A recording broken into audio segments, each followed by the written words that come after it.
Praise the Lord. கர்த்தருடைய பரிசுத்த நாமம் இந்த காலவேளையில் மகிமைப்படுவதாக. நம் இணைந்து இந்த நாளையும் தேவ சந்நிதியில் ஆரம்பிக்க உதவி செய்த தேவனுக்காய் துதிக்கிறேன்.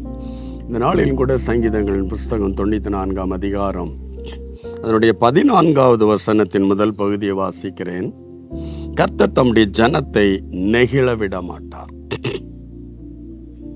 கர்த்தர் தம்முடைய ஜனத்தை நெகிழ விடாமலும், அதாவது கைவிடாமலும் கை நழுவாமலும் என்கிறத பொருள். அல்லேலூயா.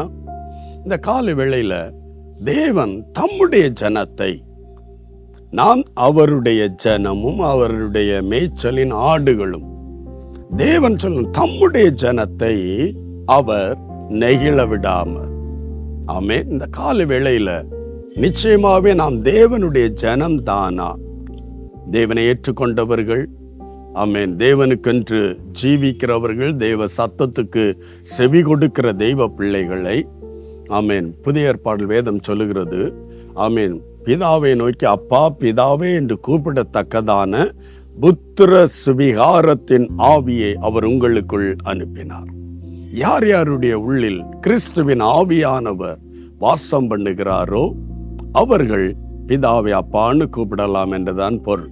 இந்த கால வேளையில அவருடைய ஜனமான இயேசுவை ஏற்றுக்கொண்ட ஒவ்வொரு தெய்வ பிள்ளையையும் அவர் கை நழுவ விட மாட்டார். அல்லேலூயா. நெகிழ விடவும் மாட்டார். இந்த கால வேளையில தேவன் என்னை நெகிழ்த்து, ஆமென், அப்படி கை கழுவி விட்டுற மாட்டார், அதில் நழுவி போக விட்டுற மாட்டார். அல்லேலூயா. அவர் நம்மோடு கூட இருப்பார் என்ற அர்த்தம், நம்மோடு கூட நம்மை காப்பார் என்ற அர்த்தம். இந்த கால வேளையில் தம் ஜனத்தை, நாம் அவருடைய ஜனமானால் நிச்சயம் அவர் நம்மை நெகிழ விட மாட்டார், நெகிழ்ந்து போவதில்லை. அல்லேலூயா. கிருபையுள்ள கர்த்தர் நம்மோடு இருக்கிறார், நம்மை நடத்துகிறார்.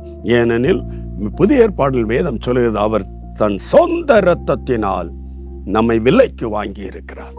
இயேசு கிறிஸ்துவினுடைய இரத்த கிரயம் உனக்காக எனக்காக செலுத்தப்பட்டிருக்கிறது. ஆகவே தேவன் தம்முடைய ஜனமாகிய நம்மை நெகிழ விடுவதில்லை, என்னை விட்டு விலகுவதில்லை, அவர் என்னோடு இருப்பார் என்கிற அந்த உறுதியை தெய்வ பிள்ளைகள் பெற்றுக்கொள்வோம். கை நெகிழ விட மாட்டார். அவர் நம்மோடு இருந்து கை நழுவவும் மாட்டார், விலகவும் மாட்டார். ஆண்டவருடைய கரத்துல நம்மை விட்டு கொடுத்து, கர்த்தாவே நீ என்னோடு இருந்து என்னை நெகிழ விடாத தேவன், நீ என்னோடு இருப்பதற்காய் நன்றி என்று சொல்லி உள்ளத்தில் ஒரு சந்தோஷம் உண்டாகும், ஒரு ஆனந்தம் உனக்குள் உண்டாகும். ஆண்டவரே, என்னை நெகிழ விடாமல் நீ என்னோடு இருந்து நடத்துகிறீர், உமக்கு நன்றி என்று சொல்லி கர்த்தரை மகிமைப்படுத்துவோம், துதிப்போம். மகா பரிசுத்த பிதாவே, இந்த நல்ல வேளைக்காய் நன்றி. இயேசுவின் நாமத்தில் எல்லாரையும் ஒப்பு கொடுத்து செபிக்கிறோம். உம்முடைய ஜனத்தை, உம்முடைய பிள்ளைகளை நீர் நெகிழ விடுவதில்லப்பா.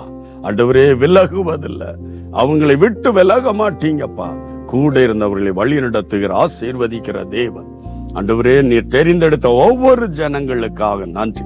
ஒவ்வொருவரையும் இது போல கர்த்தர் தொடர்ந்து ஆசீர்வதித்து, கர்த்தர் கூட இருப்பதை இந்த நாட்களில் உணர்ந்து கொள்ளத்தக்கதாக, ருசிக்கத்தக்கதாய் எல்லா தெய்வ பிள்ளைகளோடும் தெய்வ சமூகம் கூட இருக்கட்டும்.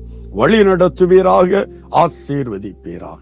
கர்த்தர் அப்படி செய்யப்படுறதுக்காய் நன்றி. இயேசுவின் நாமத்தில் பிதாவே, ஆமேன், ஆமேன். கர்த்தர் தம்முடைய ஜனத்தை நெகிழ விடார். அல்லேலூயா. God bless you. Praise the Lord.